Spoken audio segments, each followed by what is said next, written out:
Hello everyone, my name is Matt West. I'm the business librarian here, and just want to say thank you and introduce Candace, and then we'll get on with what you're here for. And we're just so excited as being one of the sponsors for this event. I want to introduce Candace for you.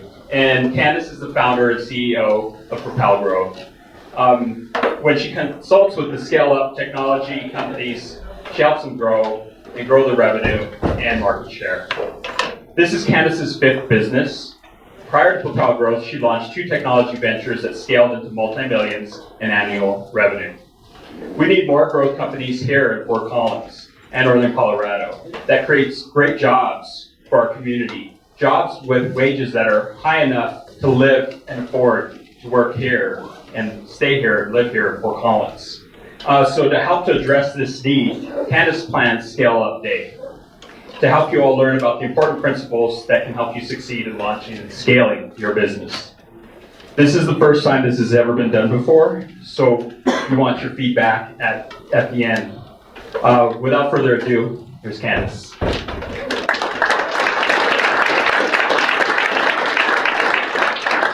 Thank you, Matt, and thank you all for coming. It's so exciting to see so many people focused on getting a business off the ground and scaling it. So let me explain first that I have not done this by myself. There's been so many people involved, from the library, from Front Range Community College, from Launch NoCo, Jana, who was running the 1 Million Cups, thank you. From the city, we've had several people from the Department of Economic Health, I believe, has been involved. Thank you, Shannon, if you're here. And then Nick Armstrong, who's planned this whole thing. This has been just a phenomenal teamwork effort to get everybody here. So, as Matt said, I'm a serial entrepreneur. Propel Growth is my 5th business. I've scaled a couple of businesses up into the multi-millions, but haven't had a lot of success in getting it over the $10 million hump. And that's what Charles Fred's research is about, and what we're going to be really focusing on today is getting things over the $1 million hump and then scaling over that $10 million hump. So when I moved to Fort Collins 4.5 years ago, I came from the New York, New Jersey area. And one of the things that I noted about Fort Collins is that there's a lot of jobs. We have very low unemployment. But there's not a lot of great jobs that pay a solid living wage where you can actually afford to buy a house here. And that problem is getting bigger and bigger as we go. So we have a lot of startups in Fort Collins, but what we need is scale-ups to create those good jobs that create the kind of lifestyle that we all want to enjoy here. So that's what Scale Up Day is all about. Startup Week overall is about startups, but Scale Up Day is about taking that startup and building it and scaling it. The stats are not in our favor for building a business anywhere in the United States. I don't know if you're aware of this, but out of all businesses started in the United States, 4% will make it to $1 million. Now that includes companies like mine, where I don't actually want to grow Propel Growth to $1 million.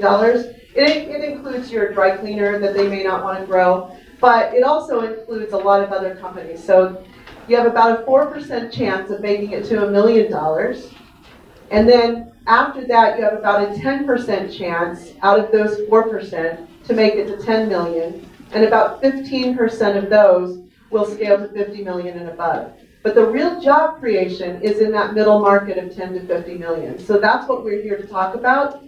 I know that there's lots of companies here that are earlier stage than that, but what we want to do is give you the tools to beat the odds. And so that's what the whole focus is.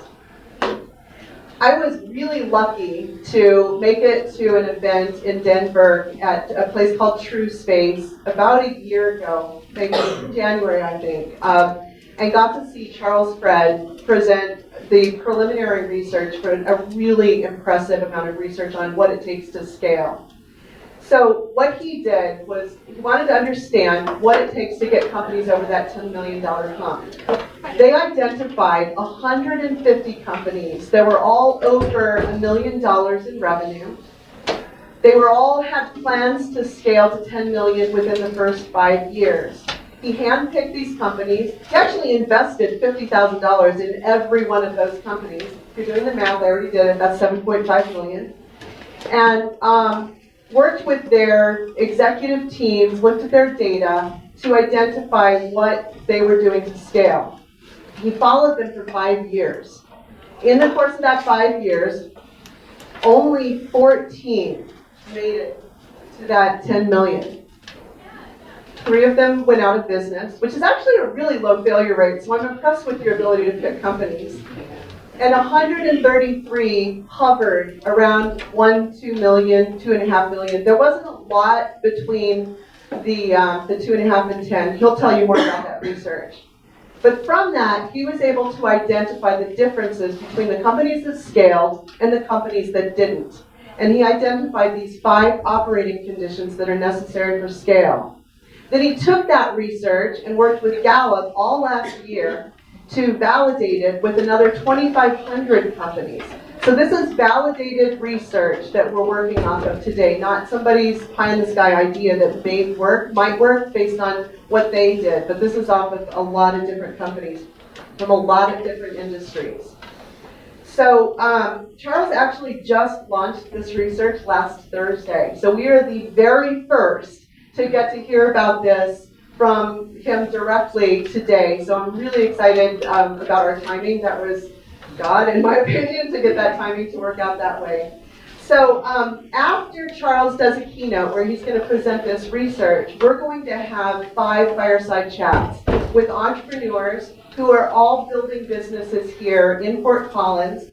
All of those businesses are over $1 million in revenue, and they're going to talk about what it took to scale their businesses.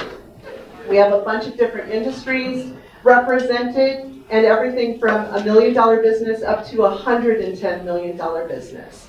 So they're going to talk and share what they did to scale, mistakes they made, and hopefully you'll go away with lessons that you can apply to your business. So this day is for you. Our sole focus is teaching you how to scale your business. There are seats up here, ladies, if you're looking for a spot to sit. There's plenty of seats. You'll just have to kind of find them in the middle. Okay, a little background on Charles. He is a best-selling author, a serial entrepreneur, and a researcher. He has actually built and scaled 3 businesses, creating over $200 million in enterprise value. So he's got that experience as an entrepreneur. And then he founded TrueSpace 6 years ago with the focus on figuring out how to help companies scale.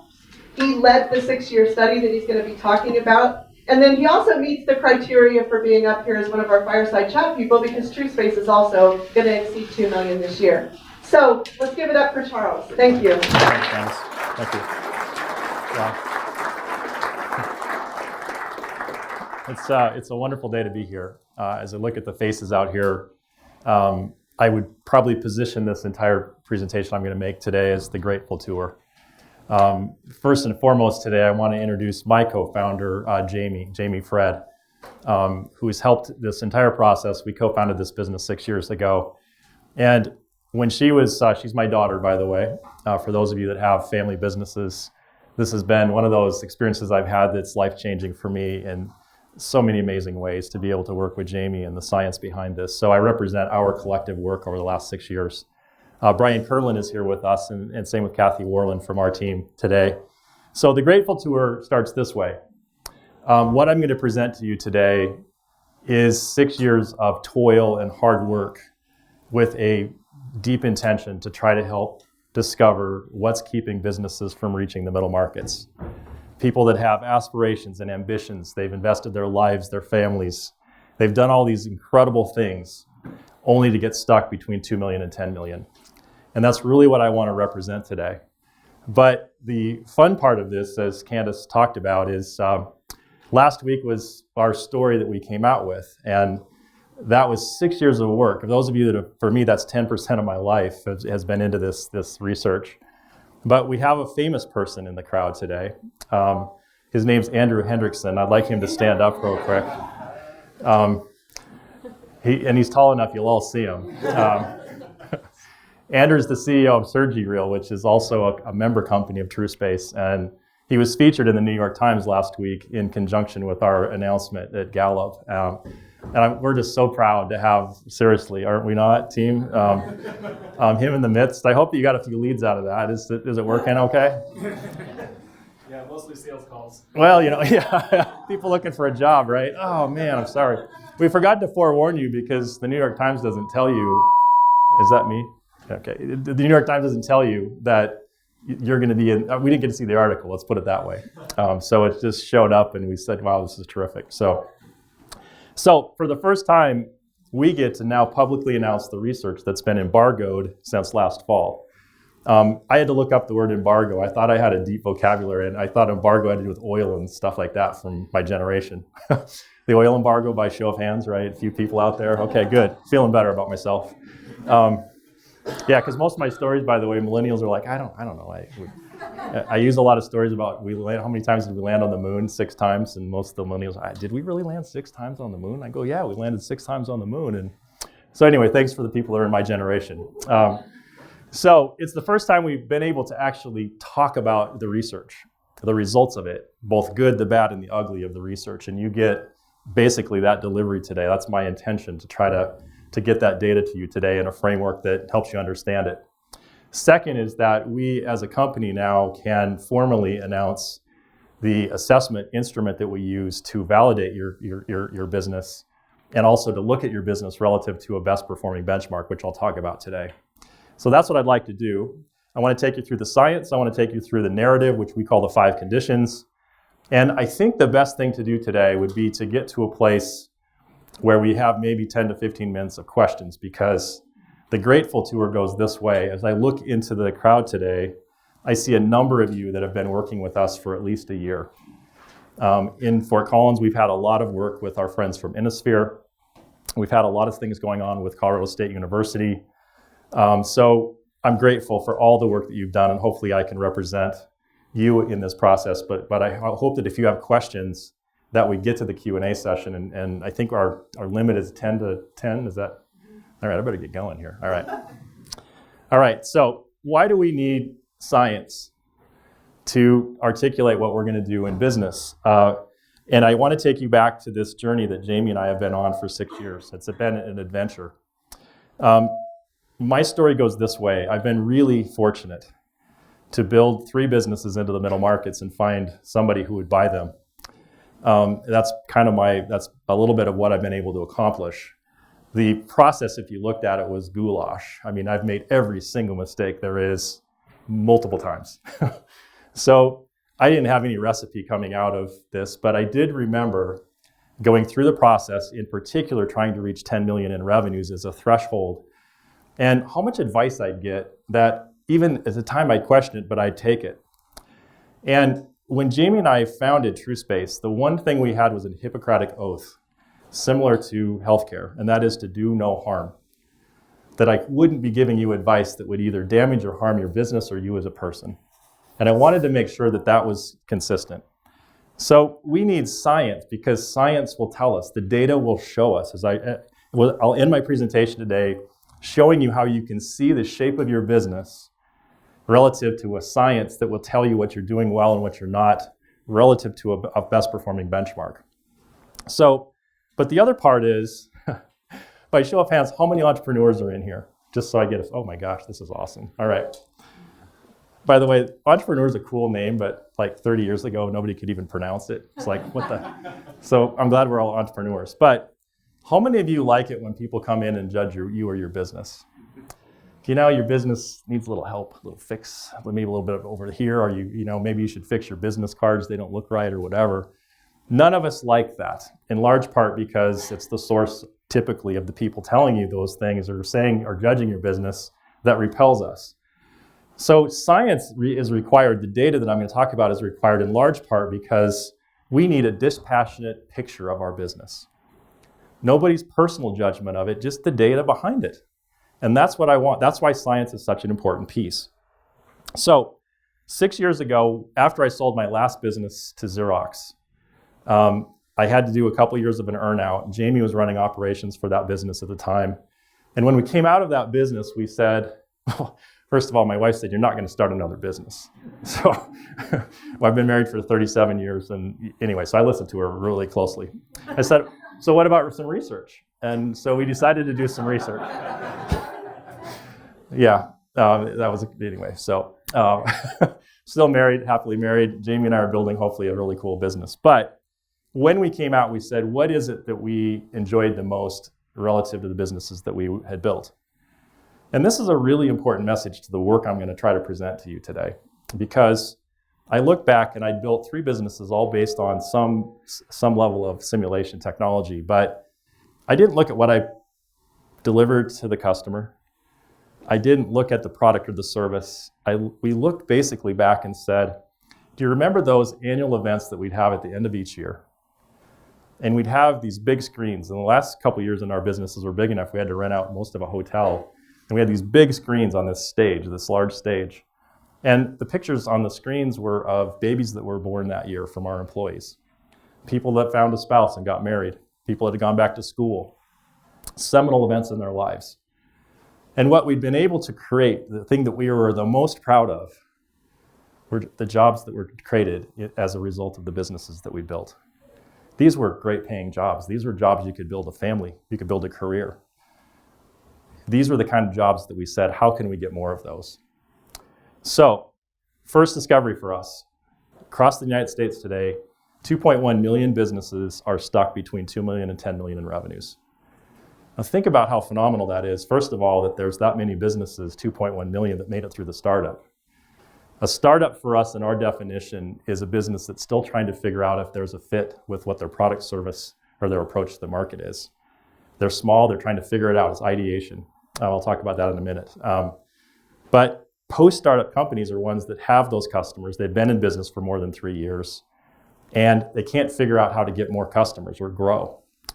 And no matter how hard they try, no matter how many days they work, how many hours they put in, they can't figure out, how am I going to go grow my business? Every time I turn around, it's the same. It's a Groundhog Day. It's the same day, next day. And the worst part about all of that we discovered is how many people pull away from you when you're stuck between 2 and 10. You were sexy as ever when you were a startup. We liken this, it's kind of interesting, to like a cocktail party or something. And you watch this little crowd over here, and these are the extroverts, Brian, that are talking and it's a startup story over here. Oh yeah, I'm part of this new startup. It's really cool. We got this technology. We just hired this CTO. And everybody's kind of huddled around this startup person.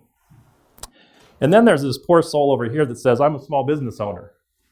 And he or she's standing by themselves, and they're going, what do you do? Well, I have a small business. They're going back to the startup. Hey, that's a pretty cool story you got over here. So what we saw is a retraction when you get to the point where you're growing at only, let's say, 3 to 5% a year. You have trouble getting top talent. Your own customers start asking questions, risk questions like, how many employees do you have? How long have you been in business? Are you venture-backed? Those are risk-based questions. And if you're looking for capital, it's chirps. You don't see a lot of people coming to your aid. So it is a place that we have to go fix. But what if? What if we could get even a portion of those businesses to reach the middle market? Gallup's research for us, if we got 10% of those businesses that were around the 2 million range to reach 10 million, we'd create 17 million jobs in the United States. And if you look at the evolution of what's going on around job creation in the US today, this is pretty important work that we're doing, and you're all part of it. So that's what I'm proud that you're here. So what I'd like to take you through is the next phase. Candace talked a little bit about this. So we couldn't find any research. And the research we did find from the government looked at your businesses, and they made assumptions around revenue and employees. So Andrew, for example, in your business, which is a pass-through entity, they'd look at the taxes that you were paying and said, that must be your revenues.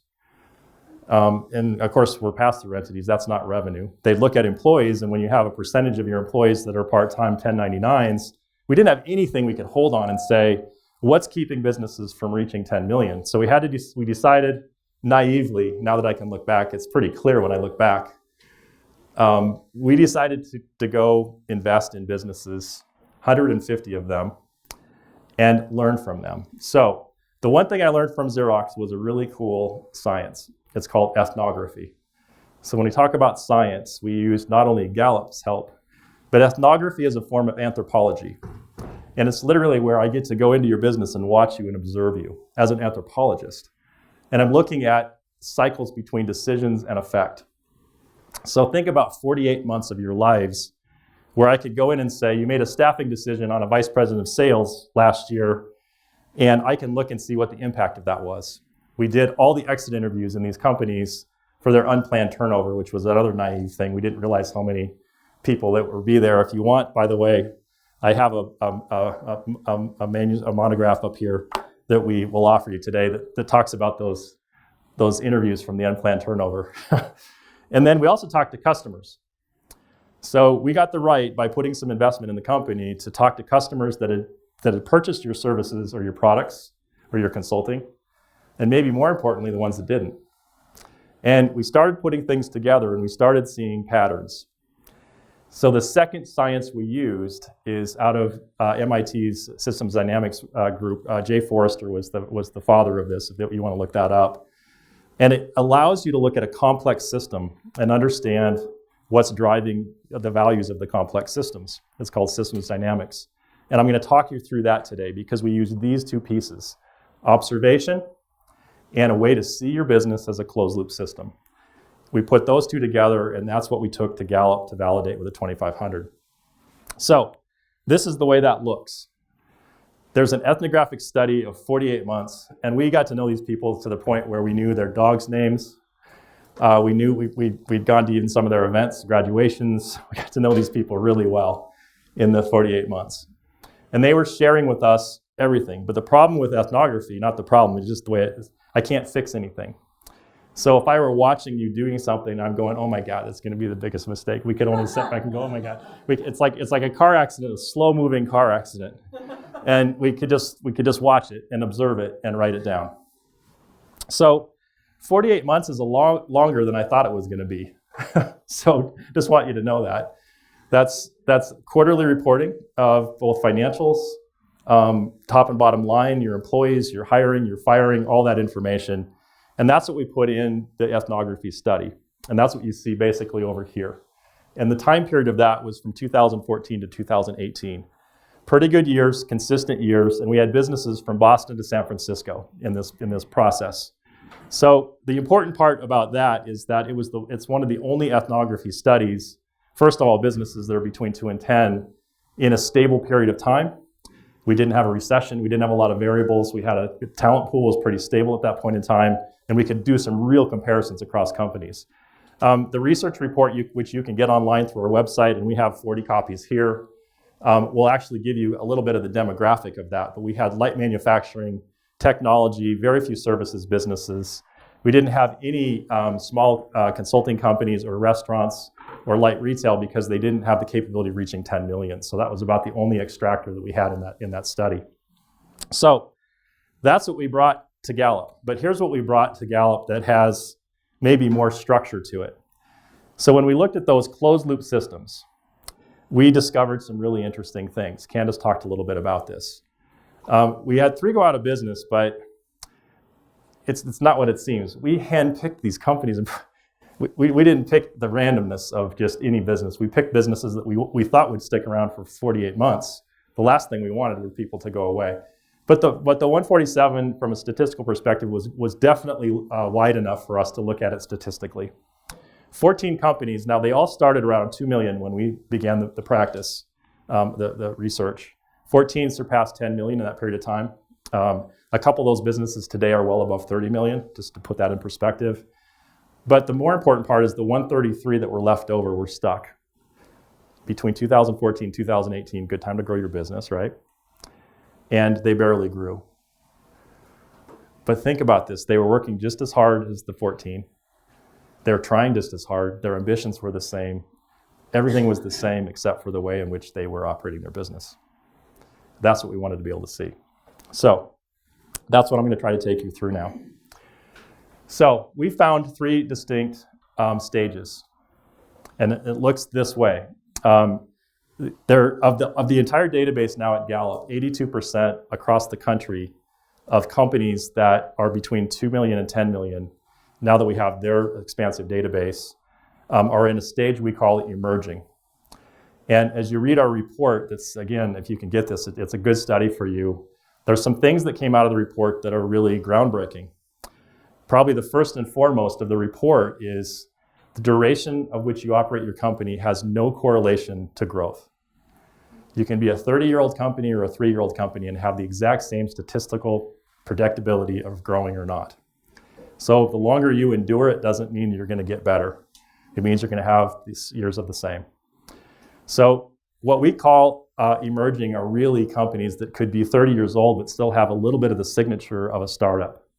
Lots of activity, trying anything and everything, a lot of frenetic leadership that goes on in there, which I'll talk about. So that's emerging, 82%. There's a very narrow band that we want to identify is the next stage. It's called remodeling. It's such an important stage in reaching 10 million. It's where you change the veritable shape of your business. The staff, you start bringing in human resources. You start looking at your business in a different way. You start narrowing your focus, but you're changing literally the shape of your business. So we called it remodeling. And then the last part are a group of companies that are starting to stride toward the benchmark. We're starting to see repeatability processes in their companies, and they're starting to see consistent growth. So those are the 3 stages that we saw, and as you see through the data, keep those 3 stages in mind. So basically what the ethnographic studies gave us is this concept of an operating condition. So keep that thought in mind because we had to define operating condition. That's why we call it the 5 conditions, to get it into a narrative to talk about it. If I came to you today and I said, let's talk about systems dynamics and a bunch of closed loops in your business, your eyes would roll back. So the 5 conditions give us a chance to talk about this in a narrative that changes the way we look at and grow at our business. So the next part is that we looked at Gallup's data. And I'm going to take this all the way to the end of this presentation today and show you the outputs of the data. But what Gallup was able to do for us then is to go in and take all of the structure we had and finally build an instrument of the 5 conditions that has 97 elements in it statistically and can evaluate your business statistically now on a quantitative basis and its predictability to reach 10 million. It will score you between 0 and 100. It's a nonlinear score. The emerging scores are between 0 and 53. Your benchmark scores are 54 to 63, and approaching the benchmark is 64 and above. So we can go in and look at your business, which I'm going to talk about in a second, as a closed loop, and give you an actual score on your business. So now I have to go back to the science part because I just can't stand myself. I'm an engineer, so I have to, that's my disclaimer. Any engineers just to help me out here a little bit? Oh, thank God. All right. So a closed loop system looks this way. First of all, I have a picture of a glass of water. A common closed loop is that if you have a glass, which we call a stock, water is the flow, and you're the control mechanism. There's a reason you don't just keep pouring water and it flows over. Or there's a reason in your head that you said, I only want a half a glass. That is a closed loop system. An open loop system, just literally you'd pour the entire pitcher into that, or you'd just pour this much water. It's an open loop system. But a more common open loop system that compares to a business looks this way. If you drove your car here today, and I look out in the parking lot, and a lot of us did,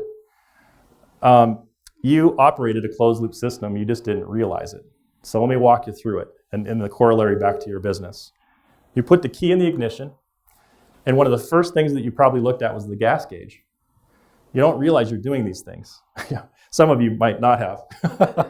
And that's why you're late. I'm just joking. Open loop system. That's an open loop system. It's perfect. So there's a stock and there's a flow in the language of systems dynamics. In a stock, think about this. It's like the glass behind me. It's a vessel or something that has a value that it can hold something, but the value of it changes. It goes up and down.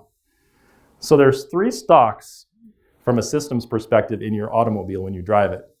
Stock number 1 is velocity. Stock number 2 is navigation. And stock number 3 is safety. Those are 3 things that change as you drive, right? And the things that come in and change the value of that stock are flows.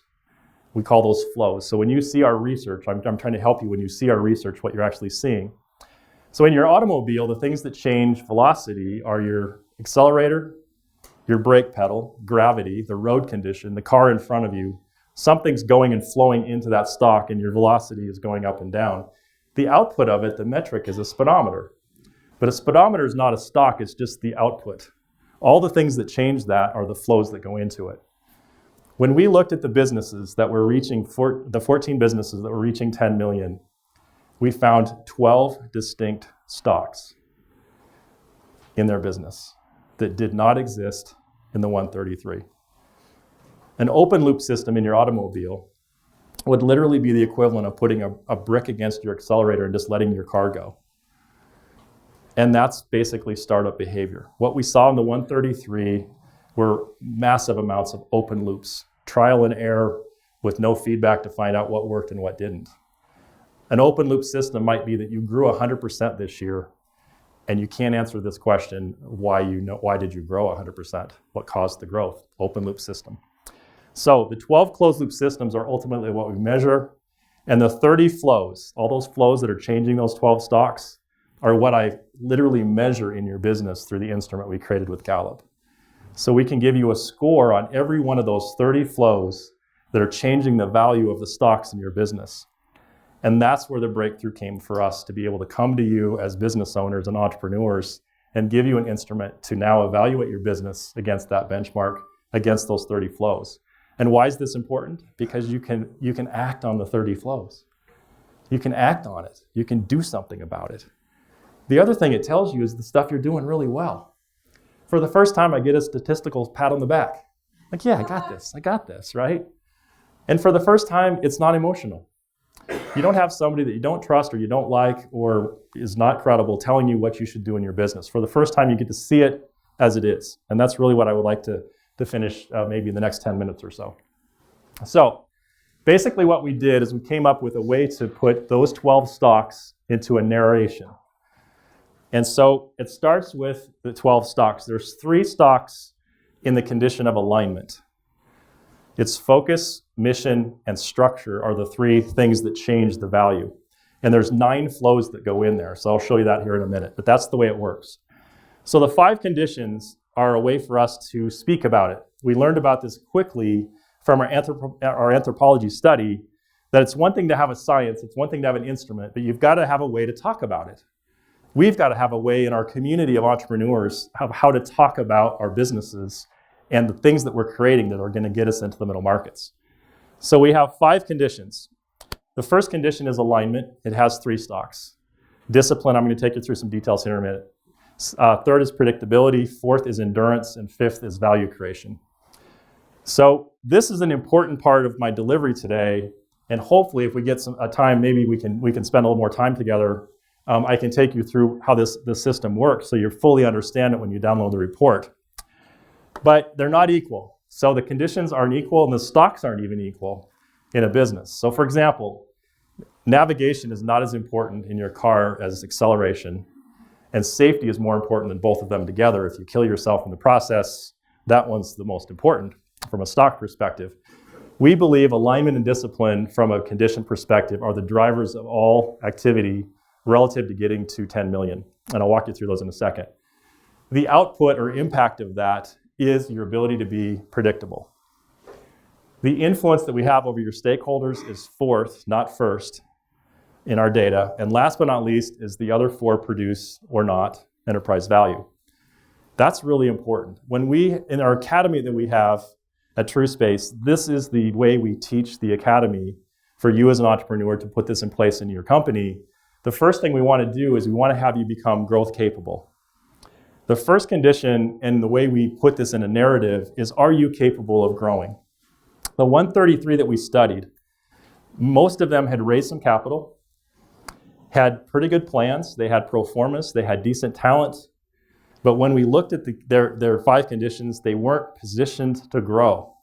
It's like a house that has 0 foundation and you have lumber and window, you have stuff everywhere, but there's no foundation to grow it on. Are you capable of growing? The second part that we want to look at with discipline is, do you really have that foundation established, and is it established strong enough that you can actually build your business on it? The ultimate condition of discipline, if you can think about this as those of you that have built businesses versus start businesses, is can you repeat the performance on a daily basis? Can you take something and wash, rinse, repeat every day?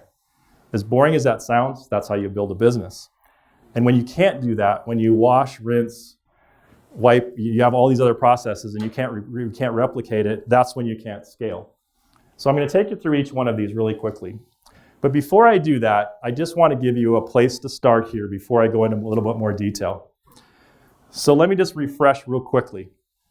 What were we looking at when I'm presenting this data to you and this information, and you're absorbing it? The thing that you've got to determine is, where are you in receiving it? And it's a really important part for my delivery to you, because we're all in completely different places in our business today. We're in different places in our lives. So this just helps ground you a little bit. It's the way we see you and your role.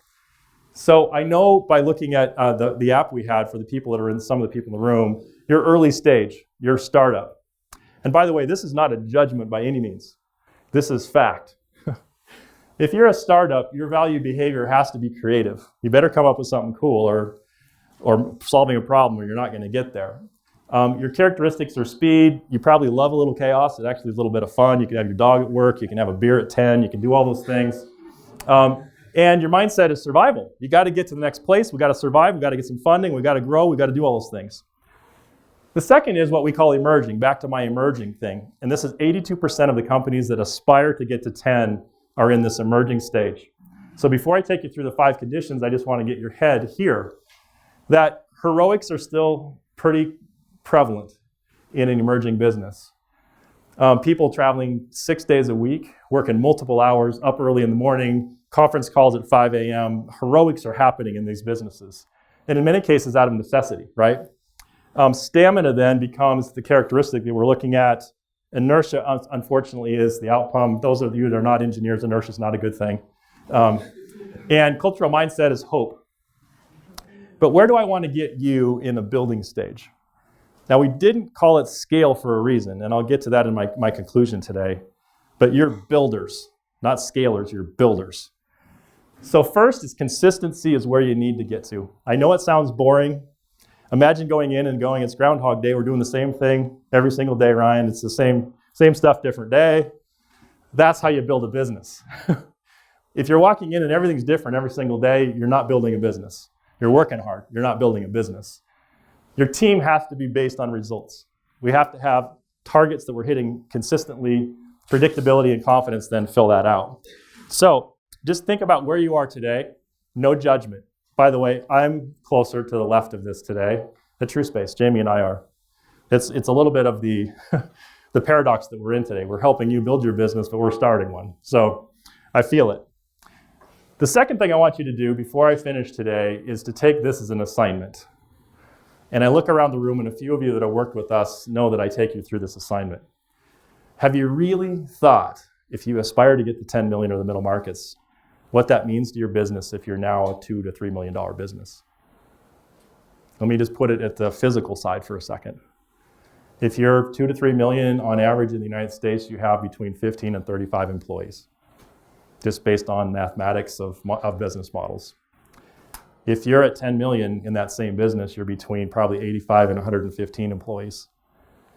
Things are changed a lot in your business. You walk in and you might even need badges for employees. You walk in and for the first time you don't know the name of an employee. That's happened to me, I can't tell you. It was happened to me 3 times, and it's a horrible day that you go, I don't know this guy's name over here. Is he an employee or a customer or what's going on? You've got to start thinking like 10 if you want to reach 10. It's no different than any other thing that you do in life. If you're going to get there, you got to start thinking that way. You have to start not just planning that way, but your mind has to see your business as capable of doing that. And the reason we bring this up in our presentation at this point in time is that many businesses that have these aspirations have been stuck at 2.5 million, growing at 4% a year for multiple years, and you've kind of given up on really what that looks like to become a lifestyle company. But we're job creators, right? That's where we started this presentation. Job creators are in this room. So start thinking like 10. Don't think huge. Just start thinking like 10, because it will help you start looking at the 5 conditions in a different way. So most of you that have worked with me, and I look at my friend Ryan and Andrew and a few others, and I drill them on this all the time. What's your job as a CEO if you're a builder? What's your job? What's your job? What's your job? You've really got one primary job, as a builder CEO, not as a startup CEO, and not as a large company executive, but as a builder CEO, your job each day is to create the capacity and the capability to become predictable. Our data shows the tightest correlation to value creation in your business is having predictability in your model. So it means, which I'm going to talk about in a second, you've got to become masters in forecasting. But predictability is the outcome of your business. Being able to say, I'm going to grow at X% this year and hitting that number. So real quickly, let me take you back to our ethnographic study. We came up with this idea that this was in the middle, the third year of our study. We went to the entire body. We went to the 148 companies. We had lost one by then. And we said, it was the last day of May of 2017. And we asked one question. And this was the question. Think about, you've got a month left in the quarter. What % chance do you have of meeting your sales forecast for the second quarter? Simple question. Luckily, 133 gave us an answer back. Of the 14, we got 7 answers back. Of the 133, again, these are the ones that were having trouble growing, not building their businesses. They gave us answers between, we have a 10% chance, or we're going to make it. We got a 100% chance. They fell at 70, as a collective group, pretty optimistic, 78% chance across the entire 133 if you just average their responses to us. We're really optimistic. How many do you think made their forecast out of the 133? 7. So you got 1 month to go. We all have been there. It's June. It's summer. Even if you don't have seasonality in your business, that's a hard month. If you don't know what you're going to do that month, that's a tough one. However, what do we have from a predictability perspective? Back to this job. And I've been so susceptible to this. We have salespeople going, we're gonna make it. I just talked to this customer just yesterday, and she's taken the decision to the board. The board's gonna make the decision. We're gonna nail this in June. We got this. And the meetings are kind of, bravado. Well, 7 out of 133 make their forecast when most of them said we were gonna make our forecast. So that's not the story. The story is this. We had 11 of the 14 gave us an answer. And the odd part was that we were kind of waiting to see, and this is 3 years in, and the ones that were growing got really cocky, by the way.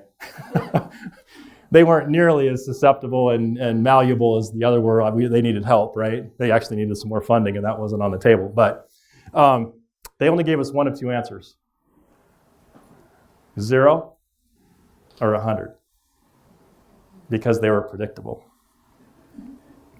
So they got a month to go. They're not planning on making it if they say 0. They've got something in their assumption sets, their trends, their others, and they're not planning on it. So if you're not planning on it, you're doing other things about it if you're not going to meet your forecast as a predictable business.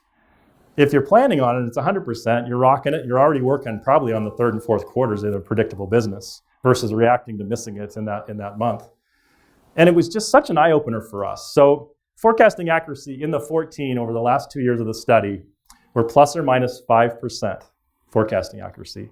These were builders, reliable building of their businesses. The 133 had minus 35% average because they're wildly optimistic. They've been putting all kinds of plans in place. And frankly, that's what I'm talking about. Your job is to get your business to become predictable. So let me just take you quickly through this and then show you some outputs, and we'll get to some questions here in a few minutes. Alignment really is this. Do you have these 3 resources lined up in such a way? By the way, I usually like to use a picture of when I was a kid, I used to burn ants with a magnifying glass. I'm going to go to hell for that, I'm pretty sure. But it's that concept. You can take a ray of solar energy into a magnifying glass and put it to such a point that it actually can start a fire. These are the 3 resources you have to have lined up to build. The time you have available, there's only 24 hours a day, last I checked, and 7 days a week. What are you doing with your time? Who's spending time where and why? The capital you have available and the talent you have available. And we're limited, every single person in here is limited. How are they lined up to get your business to build? Because the 133 businesses had diluted all of those. They had everybody out for a long pass. Go deep, we might win this one. Try another product, build another feature or function. You've got to get those lined up. Discipline looks this way. My wife got me involved in the performing arts process the last couple years. And I wasn't a big musical fan. I'm really becoming one, but I'm really studying what happens on stage every single night at the Buell Theater. What happens every night? Different people can come in that cast, and they know exactly what their role is, their lines are, where to move, stage left, stage right. Those are builders. Discipline is around being able to perform every single day in a predictable way, which is the third piece here. We teach that you have to become masters in forecasting to build a business. It cannot be delegated. We saw this in the ethnographic study. Do not delegate forecasting to an outside person, even if that person is chief financial officer and brilliant. You have to own the trends, the data, and the learning in your business. The question we ask around predictability is this: what are you learning each day from your business? Because your business is the best teacher. The business is teaching you what you should be adjusting each and every day. So that's how you become predictable.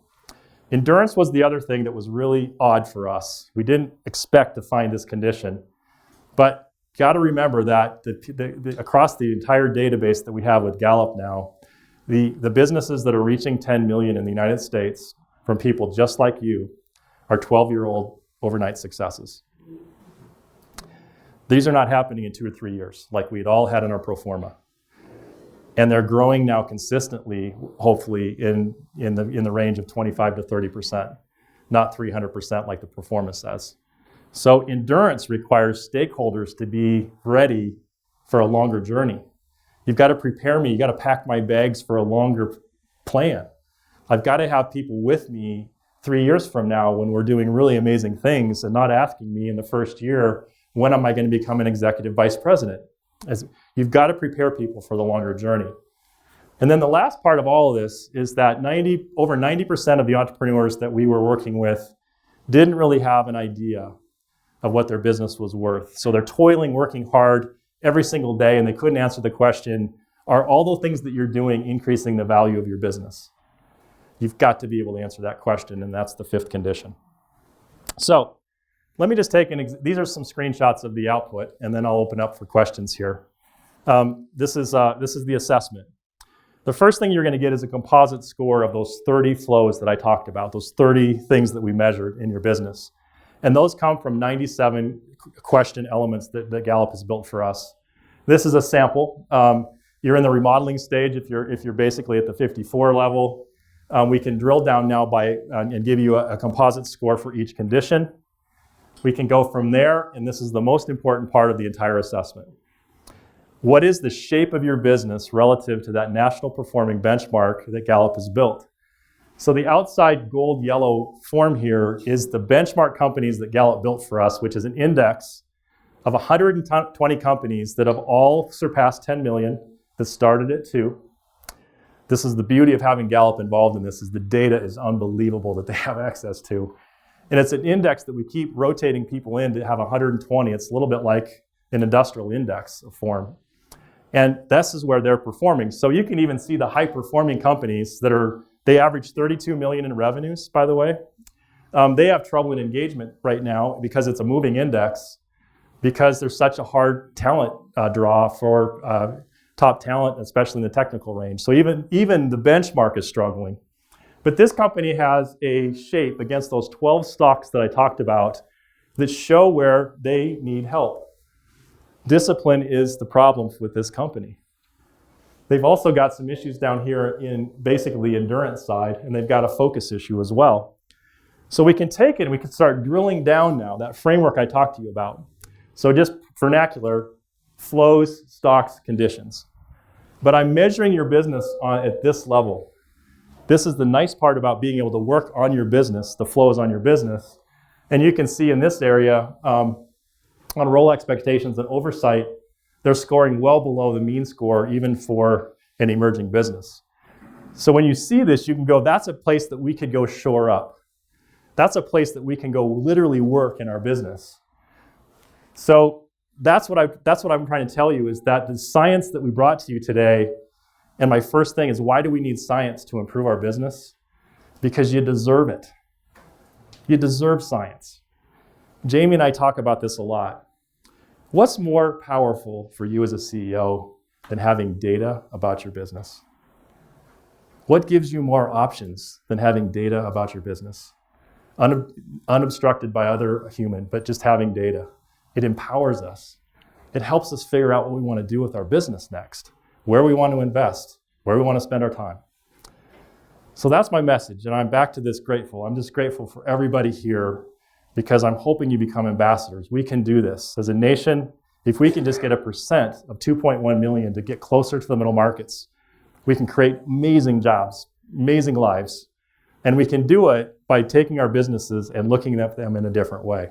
So thank you. Let's address some questions. Thank you.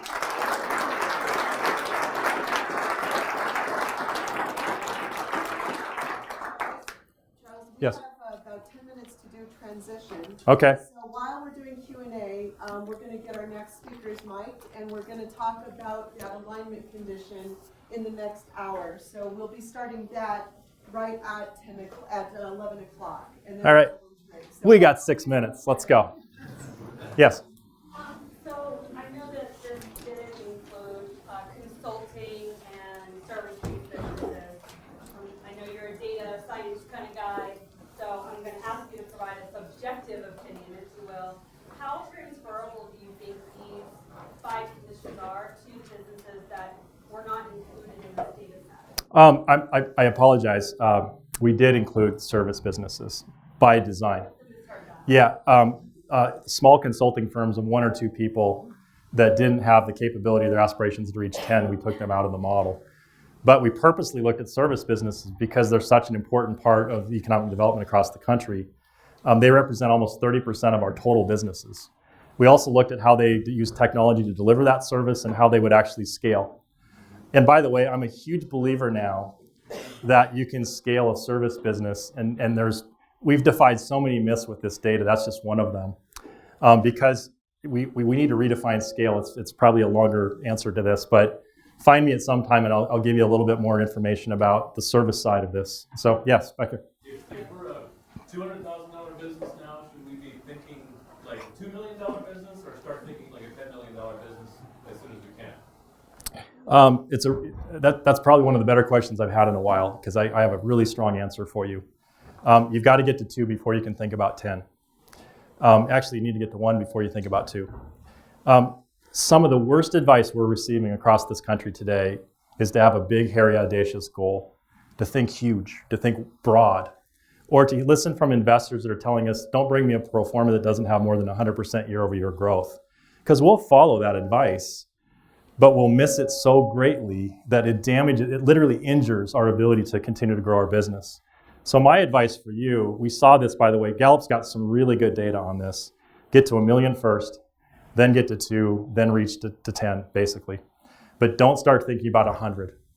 It's a huge mistake. So it's a really good question. Yes? My question is somewhat like that, but if I'm in the 200,000-300,000, can I start building out that model? Yes. I'm here for that reason. That's what I want. Yes. Is it too soon? Disclaimer for me is I'm not a startup expert by any means. So if you're pure startups, I'm not that person. I don't have the data and I don't have the expertise. I've only done this 3 times. But what if you started building the 5 conditions right here and you started thinking about it?